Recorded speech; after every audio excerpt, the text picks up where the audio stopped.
যে মুসলমানদের এত শক্তির মূল উৎস কোথায়? আমাদের কাছে বিমান, কামান, ক্ষেপণাস্ত্র, পিস্তল, গুলি, বুলেট, রাইফেল সব আছে। মুসলমানদের কাছে কিছুই নাই, কিন্তু মুসলমান এত শক্তিশালী কি করে? তারা চিন্তা ফিকির করে দেখছে মুসলমানদের এত শক্তির মূল উৎস হলো কোরআন। ওদের তখনকার এজেন্ট ছিল কোরআনকে জমিন থেকে বিদায় করে দাও, কোরআনকে জমিন থেকে ধ্বংস করে দাও। দেখেন, কোরআন ধ্বংস করার জন্য কাফের আর মুশরিকরা ইংরেজ থেকে ভারতবর্ষে এরা সরকারি চাকরির নাম দিয়ে লোক পাঠাই।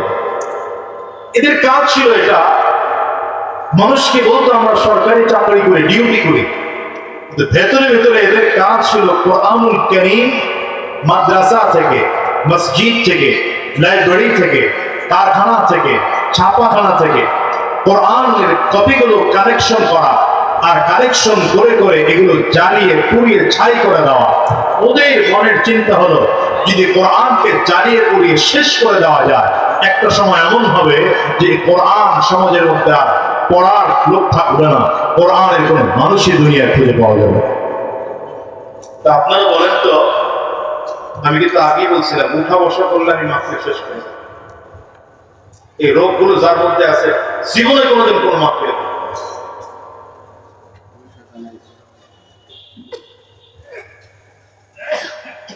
আল্লাহু আকবার। এজেন্ডা কি? লাইব্রেরি থেকে কোরআনের কপি কালেকশন করা, ছাপাখানা থেকে কোরআনের কপি নেওয়া, নিয়ে নিয়ে একত্রিত করা, এগুলোকে জ্বালিয়ে পুড়িয়ে ছাই করে দেওয়া। আশ্চর্যের বিষয়, দুইজন বন্ধু যারা ছোটবেলার বন্ধু ছিল, এরাও ভারতবর্ষে আসছে এই একই কাজের জন্য। একজন কালিমা পড়ে মুসলমান হয়েছেন আসার কিছুদিন পরে, আরেকজন বন্ধুর সাথে 10 বছর পরে দেখা। কত বছর পর? 10 বছর পরে দেখা। বন্ধু, তুমি ভারতবর্ষে আসলে কবে? বলে আমি তো বহুদিন আগে। কেন আসছো? বলে আমার মূল কাজ হলো কোরআনের কপিগুলো লাইব্রেরি থেকে, ছাপাখানা থেকে, মাদ্রাসা থেকে, মসজিদ থেকে কালেকশন করা, আর এগুলো কালেকশন করে করে করে করে চালিয়ে দেওয়া, এটা আমার মূল কাজ। বলে চলো আমার বাড়িতে, আমি যেখানে থাকি সব কোরআনের কপিগুলো কালেকশন করেছি। বাসায় গিয়ে দেখি বিশাল গোডাউন, গোডাউন পুরোটা কোরআন ভরা। কেন জমা করছে? এগুলো পোড়ায় দিবে। এখন যে মুসলমান বন্ধু সে বলছে তুমি তো এই কোরআন জ্বালাইবা, এ কোরআন তো কথাও বলতে পারে না, এ কোরআন তো হাঁটতেও পারে না, এ কোরআন তো চলতেও পারে না। ভারতবর্ষে এমন হাজার লক্ষ কোরআন আছে যে কোরআন হাঁটতে পারে, যে কোরআন চলতে পারে, যে কোরআন কথা বলতে পারে, যে কোরআন খানা খাইতে পারে। বলো কেমন করে সে কোরআন পড়াইবা? অমুসলিম বন্ধু আশ্চর্য হয়ে গেছে, এমন কোরআন হয় নাকি? এমন কোরআন কোথায় হয়? বলে চলো জিন্দা কোরআন দেখানোর জন্য নিয়ে আসছে। কোথায়? মাদ্রাসায় নিয়ে আসছে। মাদ্রাসায় এসে হাফেজ সাহেবকে বললেন একজন হাফেজে কোরআন দেন, শর্ত হলো পুরো কোরআনের ইয়াদ যেন তার সিনায় থাকে, লোকমা ছাড়া, এবং বাচ্চাটা যেন বালেগ না হয়, বালেগ হয়। কি বলে? নাবালেগ হয়। কেন? নাবালেগের আমল নামা এখনো খোলাই হয়নি, গুনাহ লেখা হয় না।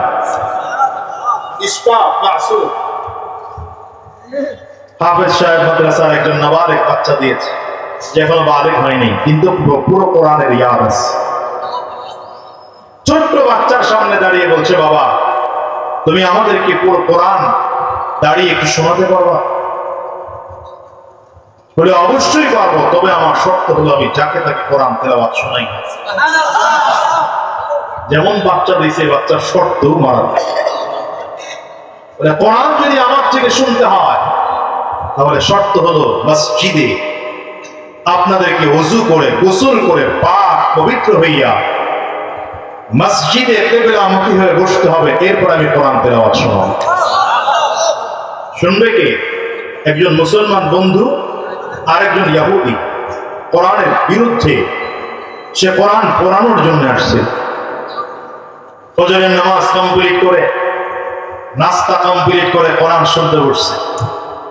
এই ছোট বাচ্চা কোরআন তিলাওয়াত শুরু করেছে আর কোরআন চলতেছে। তিলাওয়াত চলতে চলতে জোহরের আযানের সময় হয়ে গেছে। মুয়াজ্জিন আযান দিয়েছেন। মাসুম এই বাচ্চা বলে, আমাকে একটু সময় দেন, নামাজ আদায় করবো, খাওয়া দাওয়া করবো, এরপরে বাকি তিলাওয়াত করবো।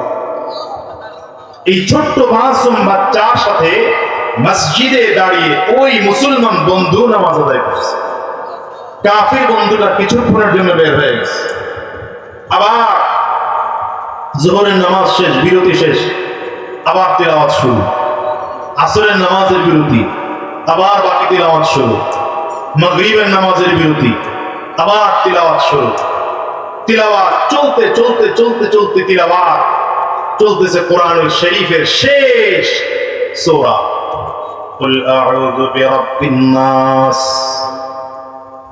কুল আউযু বিরাব্বিন নাস, মালিকিন নাস, ইলাহিন নাস, মিন শাররিল ওয়াসওয়াসিল খান্নাস, الذي يوسوس في صدور الناس من الجنة والناس। কোরআনুল কারীমের সর্বশেষ সূরা তিলাওয়াত কমপ্লিট হয়ে গেল। হঠাৎ করে মাইকে আওয়াজ আসতেছে, ইশার নামাজের আযানের শব্দ আসতেছে। মাসুম বাচ্চা ডেকে বলে, আল্লাহর বান্দা সময় দেন, যোহর আসর মাগরিবের মতো ইশার নামাজ আদায় করব। ইশার নামাজের পরে কোরআনুল কারীম সারাক্ষণ তিলাওয়াত শোনার পরে অনুভূতি কি, অনুভূতি জানবো। আল্লাহর বান্দা মাসুম বাচ্চা মুসলমান বন্ধুকে নিয়ে নামাজে দাঁড়িয়েছেন।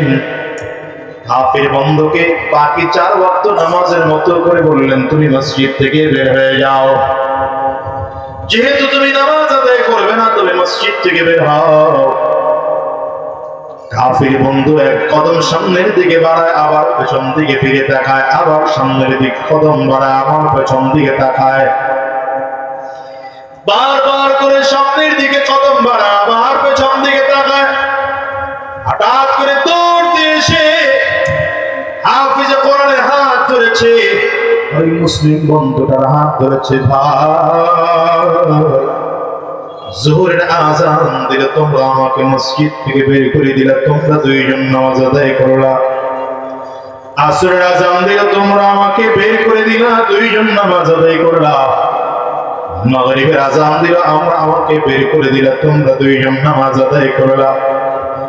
আজকে ইশার আযান দেয়, আমাকে বের করে দাও, তোমরা দুইজন নামাজ আদায় করো। কোরআনুল কারীমের তিলাওয়াত শুনতে শুনতে আমার পরিস্থিতি এমন হয়েছে, আমারও তোমাদের সাথে দাঁড়ায় নামাজ আদায় করতে মনে চায়। ও ভাই, আমিও তো গোসল অবস্থায় আছি, আমিও পবিত্র অবস্থায় আছি, পবিত্র কাপড় পরিধান করা অবস্থায় আছি। আমার কি কালিমা পড়া দেওয়া যায় না? আমিও তোমাদের সাথে জামাতে ইশার নামাজ আদায় করতে চাই। কাফির বন্ধু কালিমা পড়ে মুসলমান হয়ে গেছে। কাফির বন্ধু কালিমা পড়ে মুসলমান হয়ে গেল। ইশার নামাজ আদায় করে বন্ধুর বুকে বুক মেলায় কান্না শুরু করেছে। আর হাফিজ কোরআনের বুকে বুক মেলায় কান্না করতে আরম্ভ করেছে। ভাই, এতদিন কত অপরাধ করেছি, বড় পাপ করেছি, বড় জুলুম করেছি। আল্লাহর এই মজার কালাম আমি পুরানোর কাজে লিপ্ত ছিলাম, জঘন্য কাজ করেছি। আমার মালিক আমার আল্লাহ আমার মাফ করবে কিনা জানি না। আমার বাসায় যতগুলো কোরআন আছে জ্বালানোর জন্য আমি জমা করেছিলাম, আর একটা কোরআন জ্বালাবো না। শুধু কোরআন জ্বালাবো না তো দূরের কথা, আজকে থেকে কোরআনুল কারীম জমিনে ছড়িয়ে দেওয়ার দায়িত্ব নিয়ে নিলাম।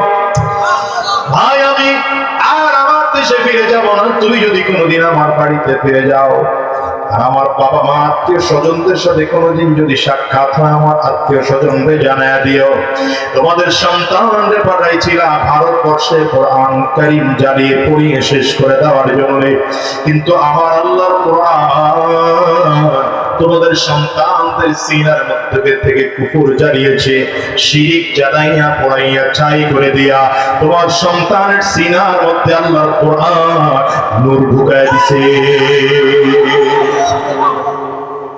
আর চালাবো না কোরআন, যে কোরআন আর পড়াবো না, এই কোরআন আর চালাবো না। ও মুসলমান বন্ধু, আমিও তোমাদেরকে বলে যাই, শোনো, কোরআন যত মানুষ জ্বালাইতে যায় পড়াইতে যায় দুনিয়ার থেকে শেষ করে দিতে চায়, খোদার কসম একবার করে বলি, আল্লাহর কসম দুইবার বলি, আল্লাহর কসম তিনবার বলি, এই কোরআন জ্বালাবে শেষ করবে তো দূরের কথা, এই কোরআন কারীমের একটা জের জবর পেশ নুক্তার পরিবর্তন কেউ করতে পারবে না। গোটা পৃথিবীর দিকে তাকিয়ে দেখো, আজকে লক্ষ কোটি কোরআনের হাফেজ, এই মানুষগুলোর সিনার মধ্যে আল্লাহর কোরআন আছে। এত চমৎকার করে আল্লাহর কোরআন তারা সিনার মধ্যে ঢুকিয়েছে। আল্লাহর কোরআনুল কারীমের সিনা এদের মধ্যে এমন সুন্দর করে ঢুকেছে, সূরাতুল ফাতিহা থেকে পড়া শুরু করবে আল্লাহর ইমানদারা আলহামদুলিল্লাহি রাব্বিল আলামিন তিলাওয়াত করে করে করে করে 114 সূরা তিলাওয়াত করে মিনাল জিন্নাতি ওয়ান নাস তিলাওয়াত করবে। ও দুনিয়ার মুসলমানেরা, এই তিলাওয়াতকৃত আয়াতগুলোর মধ্যে একটা জের জবর পেশ পর্যন্ত পরিবর্তন হবে না। এজন্য আমি কাফির মুশরিকদেরকে চ্যালেঞ্জ করে বলি, তোমরা যদি চাও এই কোরআনকে জ্বালিয়ে পুড়িয়ে শেষ করে দিতে, জ্বালিয়ে পুড়িয়ে শেষ করে দিতে পারো, মসজিদের কোরআনগুলো জ্বালিয়ে শেষ করে দিতে পারো, মাদ্রাসার কোরআনগুলোকে জ্বালিয়ে শেষ করে দিতে পারো, হাত ছাপাখানা থেকে, লাইব্রেরি থেকে, মাদ্রাসা মসজিদ থেকে কোরআনের প্রিন্টেড কপিগুলোকে জ্বালিয়ে জ্বালিয়ে ছাই করে দিতে পারো, কিন্তু ভালো করে জানো এই কোরআন আমার নবীর সিনার মধ্যে আল্লাহ ঢুকিয়ে দিয়েছিলেন। নবীর সিনার থেকে সাহাবায়ে কেরামদের সিনার মধ্যে আসছে, সাহাবীদের সিনার থেকে তাবিঈনদের সিনায় কোরআন আসছে, তাবিঈনদের সিনার থেকে তবে তাবিঈনদের সিনার মধ্যে আল্লাহর কোরআন আসছে, তবে তাবিঈনদের সিনার থেকে আইম্মা মুজতাহিদিনদের সিনার মধ্যে কোরআন এসেছে। এই কোরআন আইম্মা মুজতাহিদিনদের সিনার থেকে উলামায়ে মুতাকাদ্দিমিনদের সিনার মধ্যে ঢুকে গিয়েছে, উলামায়ে মুতাকাদ্দিমিনদের সিনার থেকে উলামায়ে মুতাআখিরিনদের সিনার মধ্যে আসছে।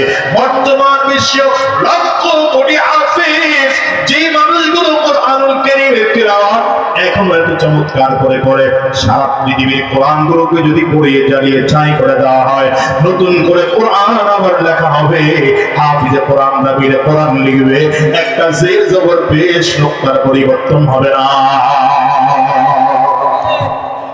এর দ্বারা প্রমাণ হয় যে কোরআন নাযিল করেছেন কে? আঙ্গুলটা উঁচা করে চিল্লায়া জোরে বলেন কে? আর জোরে আওয়াজ দিয়ে জবান করে চিল্লায়া বলেন কোরআন নাযিল করেছেন কে?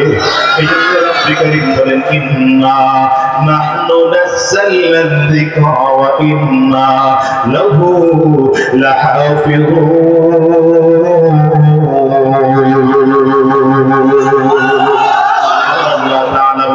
এই কোরআন কারীমকে আমি আল্লাহ তাআলা নাযিল করেছি, এই কোরআন কারীম হেফাজতের দায়িত্ব আমি আল্লাহ তাআলা নিয়েছি।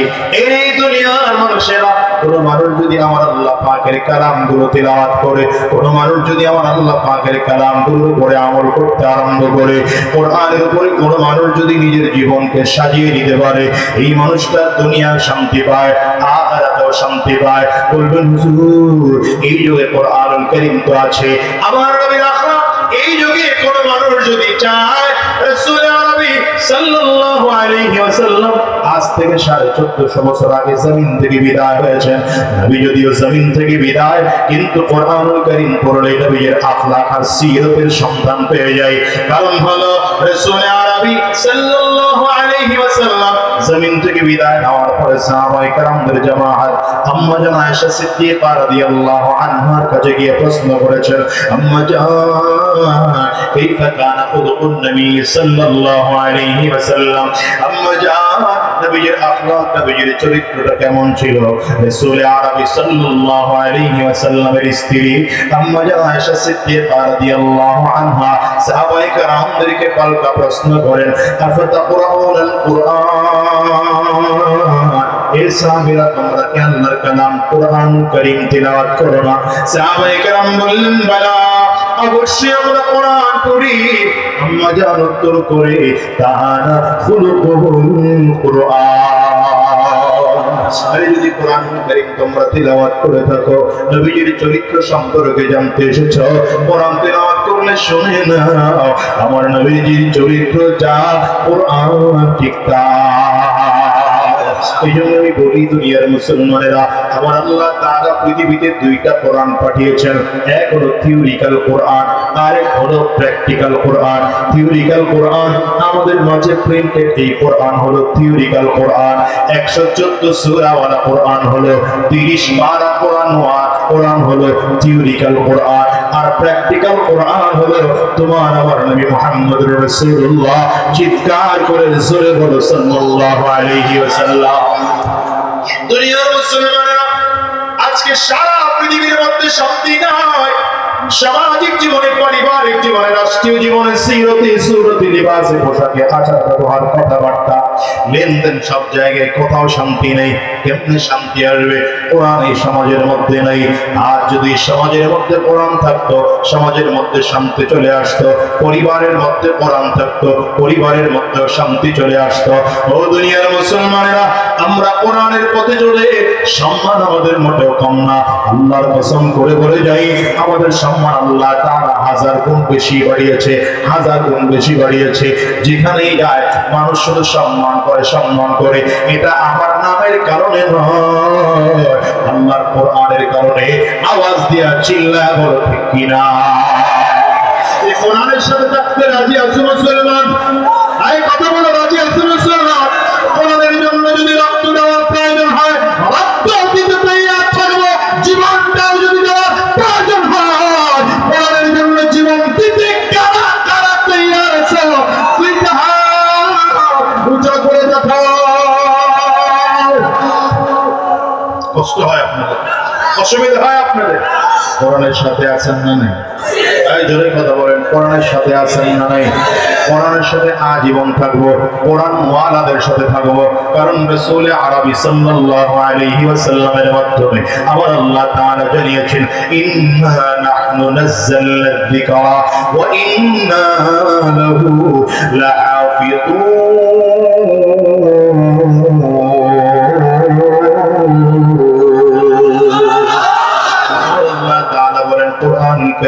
আমি আল্লাহ তাআলা নাযিল করেছি, এই কোরআনের হেফাজতের দায়িত্ব আমি আল্লাহ তাআলা নিয়েছি।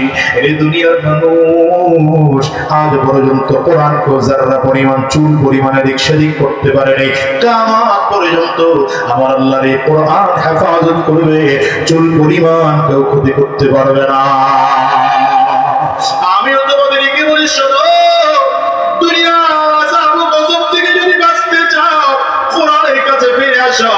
আজকের সারা পৃথিবীতে গরম, এত গরম কেন?